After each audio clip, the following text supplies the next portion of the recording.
دوستو آج کی اس ویڈیو میں ہم آپ کو بتائیں گے کہ وہ سیارہ کون سا ہے جہاں پر ہیرے دستیاب ہیں۔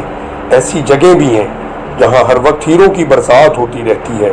یہ بات پڑھنے میں تو شاعرانہ ہی لگتی ہے یا پھر کسی تخیلاتی سائنس پر لکھنے والے مصنف کی سوچ کی طرح معلوم پڑتی ہے، لیکن یہ بات حقیقت ہے کہ نظام شمسی کے آخری سیارے نیپچون پر ہیروں کی بارش ہوتی ہے۔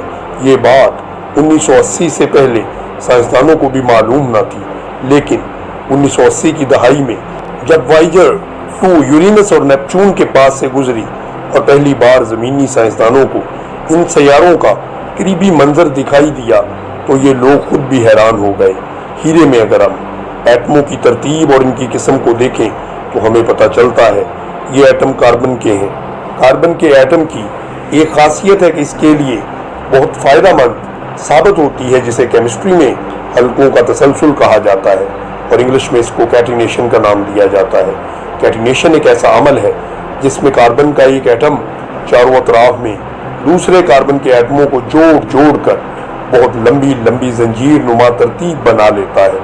ہیرے بھی کاربن کیٹینیشن کے ذریعے بہت زیادہ تعداد میں دوسرے کاربن کے ایٹموں کو جوڑا ہوتا ہے، اور یہ جوڑنا آسان نہیں ہوتا کیونکہ اس جوڑنے کے لیے انتہا درجے کی حرارت اور دباؤ کی ضرورت ہوتی ہے۔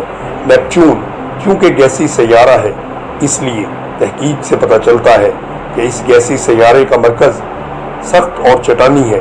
اس سیارے کا بیرونی حصہ گیسی ہے۔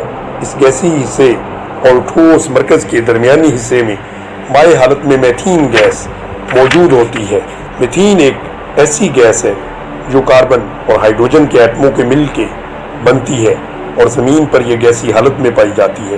اس گیس کو جب ہم اپنے باورچی خانوں میں بھی استعمال کرتے ہیں، سائنسدانوں نے تحقیق سے یہ ثابت کیا کہ نیپچون کے اس مائع میتھین والے حصے میں بہت زیادہ درجہ حرارت ہوتا ہے اور اس کے ساتھ ساتھ دباؤ کی شدت بھی بہت زیادہ ہوتی ہے، جس وجہ سے میتھین میں موجود کاربن کے ایٹمز علیحدہ ہو جاتے ہیں۔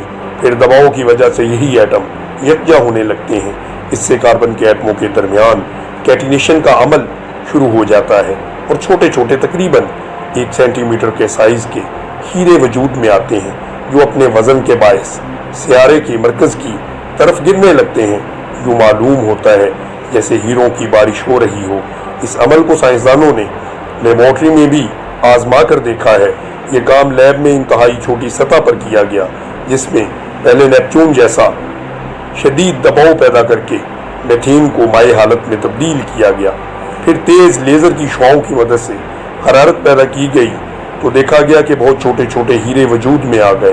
یقیناً ہم نیپچون جتنا درجہ حرارت تو نہیں پیدا کر سکتے اور نہ ہی اتنا دباؤ پیدا کر سکتے ہیں، لیکن چھوٹی سطح پر یہ تجربہ ہونا اور پھر اس میں بہت بڑے ہیرے کا بننا بہت بڑا ثبوت ہے۔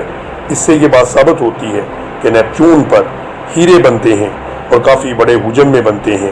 آخر میں یہ بات بھی قابل غور ہے کہ ہیرے بننے کا یہ عمل صرف نیپچون میں ہی نہیں دیکھا گیا، بلکہ نظام شمسی کے تمام گیسی سیاروں جن میں مشتری، زحل، یورینس اور نیپچون شامل ہیں، ہوتا رہتا ہے۔